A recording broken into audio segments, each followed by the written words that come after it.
ലോക്സഭാ തിരഞ്ഞെടുപ്പിലെ വോട്ട് ചോർച്ച സംബന്ധിച്ച CPM കേന്ദ്ര കമ്മിറ്റി ലൈൻ പോലും തന്നിഷ്ടപ്രകാരം വളച്ചൊടിക്കുന്ന മുഖ്യമന്ത്രി പിണറായി വിജയൻ പാർട്ടിയെ സർവനാശത്തിലേക്ക് തള്ളിവിടുകയാണ്.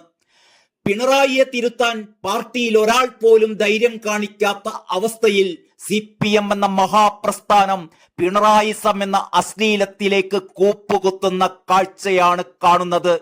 ഇതിന് വെള്ളപൂശാൻ പിണറായിയുടെ അടിമയായി പാദസേവ നടത്തുന്ന പാർട്ടി സംസ്ഥാന സെക്രട്ടറിയും. ഈ പോക്കുപോയാൽ നേരത്തെ PV അൻവർ പറഞ്ഞതുപോലെ പാർട്ടിയുടെ അവസ്ഥ ത്രിപുരയിലെയും ബംഗാളിലേതുപോലെയും ഒക്കെ ആവാൻ ഇനി അധിക കാലമൊന്നും വേണ്ടിവരില്ല. PV അൻവർ മാത്രമല്ല, ഇടതുപക്ഷ സൈദ്ധാന്തികരൊക്കെ ചൂണ്ടിക്കാട്ടിയ കാര്യമാണിത്. പാർട്ടി അതിന്റെ പ്രത്യയശാസ്ത്ര പദ്ധതികളിൽ നിന്നും അകന്നു പോയിരിക്കുന്നു. പിണറായിക്കും കുടുംബത്തിനും ശിങ്കിടികൾക്കും വേണ്ടിയുള്ള ഒരു കോർപ്പറേറ്റ് സ്ഥാപനമായി പാർട്ടി മാറിക്കൊണ്ടിരിക്കുകയാണ്. CPMന്റെ പരമ്പരാഗത വോട്ടുകൾ BJPയിലേക്ക് പോയി എന്നായിരുന്നു CPM കേന്ദ്ര കമ്മിറ്റി അംഗീകരിച്ച ലോക്സഭാ തിരഞ്ഞെടുപ്പ് അവലോകന റിപ്പോർട്ട്. ദ ഹിന്ദുവിന് നൽകിയ അഭിമുഖത്തിൽ ഇക്കാര്യത്തെക്കുറിച്ച് ചോദിച്ചപ്പോ അത് ശരിയല്ലെന്നായിരുന്നു മുഖ്യമന്ത്രിയുടെ മറുപടി. ഹിന്ദുത്വ രാഷ്ട്രീയത്തിലെ കേരളത്തിലെ പാർട്ടി ഫലപ്രദമായി നേരിട്ടില്ല എന്ന് പറയുന്നത് ശരിയല്ലെന്ന് പിണറായി പറഞ്ഞു. BJPയുടെ വോട്ട് വിഹിതം കൂടി എന്നത് വസ്തുതയാണ്. പക്ഷേ അക്കാര്യത്തിൽ CPMന് ഒരു പങ്കുമില്ല, വോട്ട് ചോർച്ചയുണ്ടായിട്ടില്ല എന്നായിരുന്നു മുഖ്യമന്ത്രിയുടെ മറുപടി. തൃശൂരിലെ BJP വിജയത്തിൽ കോൺഗ്രസിനെയായിരുന്നു പിണറായി പ്രതിക്കൂട്ടിലാക്കിയത്. 2019 പൊതു തിരഞ്ഞെടുപ്പിനേക്കാൾ 86,965 വോട്ടുകൾ കുറവാണ് കോൺഗ്രസിന് കിട്ടിയതത്രേ. LDFന് 16,196 വോട്ടുകൾ കൂടി എന്നുമാണ് പിണറായിയുടെ പൊട്ടക്കണക്ക്. പുതുതായി വോട്ടർ പട്ടികയിൽ പേര് ചേർത്ത വോട്ടർമാരൊക്കെ ആവിയായി പോയോ സഖാവേ എന്ന് ചോദിക്കാൻ ഹിന്ദുവിന്റെ ലേഖികക്ക് നാവ് പൊങ്ങിയില്ല. അതിനവരെ കുറ്റപ്പെടുത്തരുത്. PR ഏജൻസിക്ക് വേണ്ടി നടത്തിക്കൊടുത്ത ഒരു അഭിമുഖമായിരുന്നല്ലോ അത്.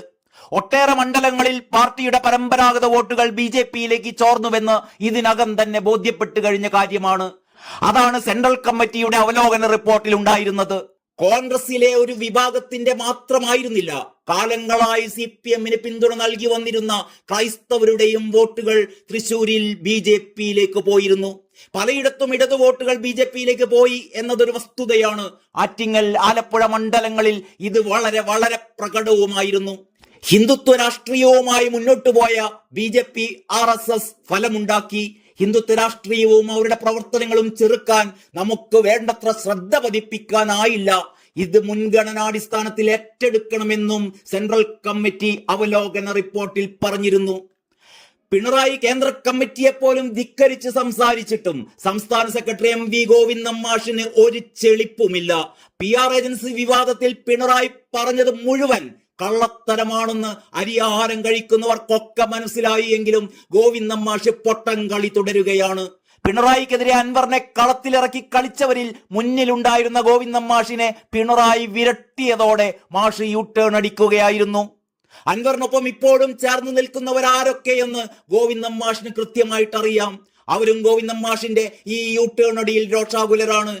പക്ഷെ അവർ പരസ്യമായി ഒന്നും ചെയ്യാനോ ഒന്നും പ്രതികരിക്കാനോ വരില്ല. പക്ഷേ അൻവർ അങ്ങനെയല്ല. അൻവർ വിടുമെന്ന് തോന്നുന്നില്ല. പിണറായിക്കൊപ്പം മാഷിനും അൻവർ കെണിയൊരുക്കുന്നുണ്ട്. മാധ്യമങ്ങൾക്ക് മുമ്പിൽ ഒരു ഉളുപ്പുമില്ലാതെയാണ് ഗോവിന്ദൻ മാഷ് PR വിവാദത്തിൽ ഉരുണ്ട് കളിക്കുന്നത്. അഭിമുഖത്തിൽ തെറ്റായ ഭാഗം കൂട്ടിച്ചേർക്കപ്പെട്ടതിൽ പത്രം തന്നെ ഖേദപ്രകടനം നടത്തിയതിനാൽ പ്രശ്നം അവിടെ അവസാനിക്കേണ്ടതായിരുന്നു എന്നാണ് ഗോവിന്ദൻ മാഷിന്റെ ലൈൻ. ഈ പാർട്ടി സെക്രട്ടറി ശരിക്കും ഹിന്ദുവിന്റെ ആ ഖേദപ്രകടനം കണ്ടിട്ടില്ലേ എന്നാണ് പാർട്ടി സഖാക്കൾ പോലും ചോദിക്കുന്നത്. ആ അഭിമുഖം PR ഏജൻസിയുടെ ഒത്താശയോടെ നടത്തിയതാണ് എന്ന് ഹിന്ദു പത്രം വ്യക്തതയോടെ പറഞ്ഞിട്ടും അക്കാര്യം പിണറായിയെ പോലെ ഗോവിന്ദൻ മാഷും സമ്മതിക്കുന്നില്ല. കണ്ണടച്ചാൽ ഇരുട്ടാകില്ല മാഷേ. എത്ര കാലം നിങ്ങൾക്കിങ്ങനെ ഈ CPMന്റെ അണികളെ, നിങ്ങളുടെ സ്വന്തം അണികളെ വിഡ്ഢികളാക്കാൻ പറ്റും? പാർട്ടി MLA ആയിരുന്ന ദേവകുമാറിന്റെ മകൻ സുബ്രഹ്മണ്യൻ ചോദിച്ചപ്പോൾ അഭിമുഖം കൊടുത്തതാണെന്ന് മുഖ്യമന്ത്രി തന്നെ പറഞ്ഞിട്ടുണ്ടത്രേ. തെറ്റായ ഭാഗം മുഖ്യമന്ത്രിയുടെ പേരിൽ എഴുതി കൊടുത്തതിൽ അന്വേഷണമോ നടപടിയോ ഉണ്ടാവുമോ എന്ന ചോദ്യത്തിന് ഗോവിന്ദൻ മാഷിനും മറുപടിയില്ല. വായിൽ പഴമാണ്. ആഹാഹാഹാ ഈ ചിരി മാത്രം. ഗോവിന്ദൻ മാഷും ഇതേപോലെ ചിരിച്ചു കാണിച്ചു. ഈ ചിരിയാണ് പുതിയ ന്യായീകരണ ക്യാപ്സ്യൂൾ. ഉത്തരം മുട്ടുമ്പോഴെല്ലാം ആഹാ ഹി എന്ന് ചിരിച്ചു കൊടുത്താൽ മതി. വരാനിരിക്കുന്ന പഞ്ചായത്ത് തെരഞ്ഞെടുപ്പിലും അത് കഴിഞ്ഞ് വരുന്ന നിയമസഭാ തെരഞ്ഞെടുപ്പിലുമൊക്കെ ഈ ആഹാ ഈ ഹി ചിരിയുമായി സഖാക്കൾ ഇറങ്ങട്ടെ. എന്ത് ചെയ്യണമെന്ന് ജനങ്ങളല്ല, ഇവിടുത്തെ പാർട്ടിക്കാർ, സാധാരണ കമ്മ്യൂണിസ്റ്റുകാർ അവർ തീരുമാനിച്ചിട്ടുണ്ട് സഖാവേ എന്ന് മാത്രം പറഞ്ഞുകൊണ്ട് നിർത്തട്ടെ. നന്ദി, നമസ്കാരം.